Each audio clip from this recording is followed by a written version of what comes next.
Hey, this is the lesson for November 12th. Today's Thursday. It's the last day of the trimester. Um, I just wanted to say good job to all of you who took the reading inventory test yesterday. For the most part, almost every single student came up. So proud of you guys. Way to work hard. Let's keep moving in the right direction though. Let's make sure that this next trimester we continue to work hard. That we work on our reading skills. That we take that student application section seriously. Because and when you're doing your independent reading. Okay, so this is a program that will help you make improvements, as many of you saw. So good job, proud of you guys. Um, Today I have a substitute teacher. Okay, so make sure that you guys first and foremost are respectful. If I get a bad report, it won't be good. So just make sure that you guys are respectful, that you're quiet, that you're on task. Let's make sure we do a good job with all of that. Um, okay, so today we're going to do 68 and 69, pages 68, 69. Um, as you can see, so it's using transitions to introduce evidence. Okay, so transition words and phrases can help writers introduce evidence from a text or their own experiences. These types of transitions draw a connection between the writer's idea and the evidence that supports it. Okay, use transitions. Revise the paragraph below to conclude transition or to include transitions. Write the phrase from the box that best completes each sentence in the paragraph below. So you guys know what a transition is, right? It's when you move from one thing to the next. Every time you walk from first hour to second hour, that's a transition.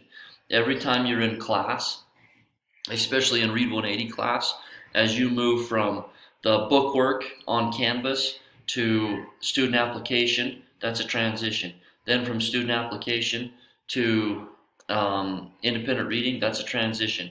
Okay, so anytime you change what you're doing, that's a transition. It's the same in writing.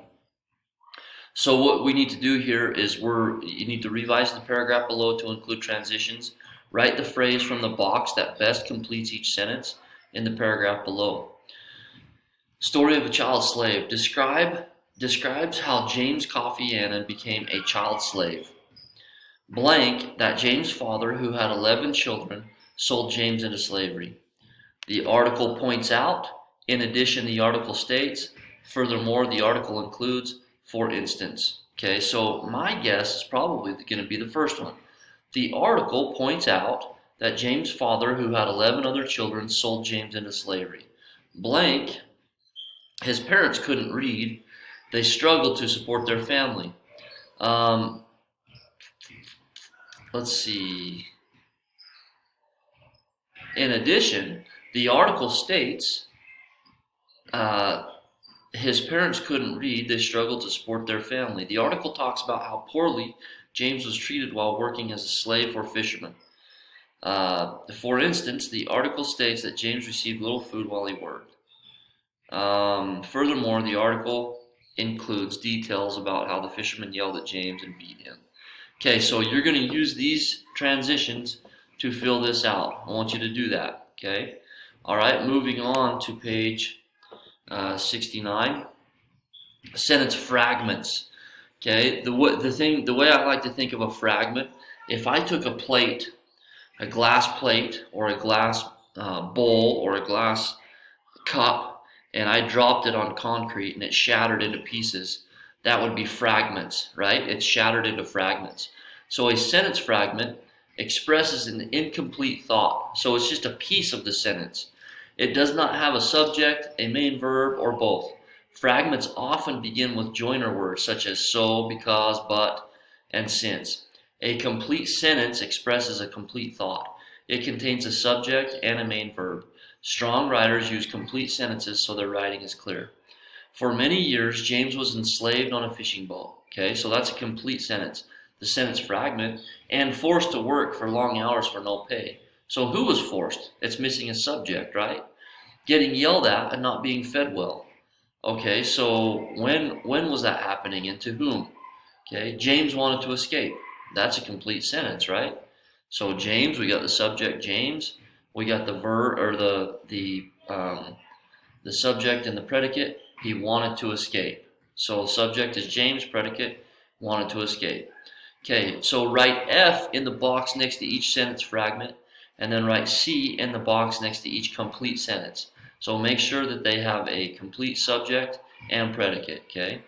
All right, so now anything that was a fragment, you need to rewrite it, okay, in order. So if the first one is a fragment, write number 1 and then do it.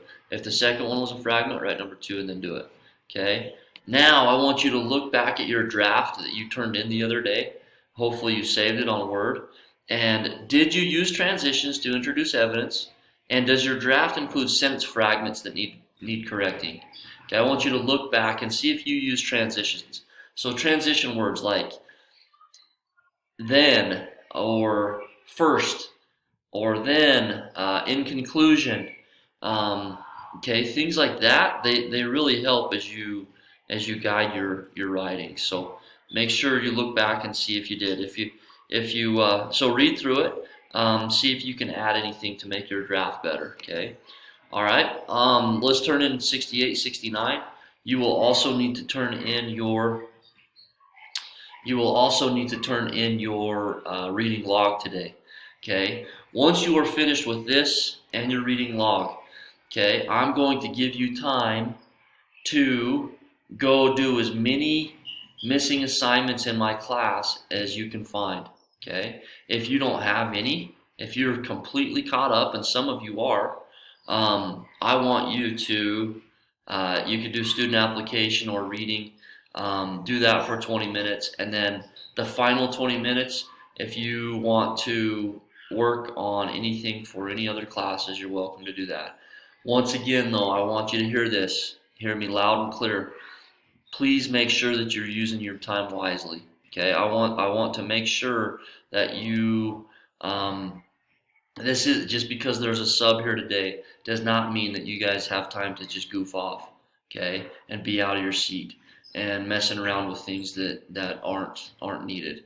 Okay, so those of you at home, good job, keep working. Make sure you're not distracted either. But those in my class, be sure that you are on task. Thanks so much. Have a great weekend, and come Monday we'll be into a new trimester. So keep working hard, everybody. Thanks so much for all you do, and good job.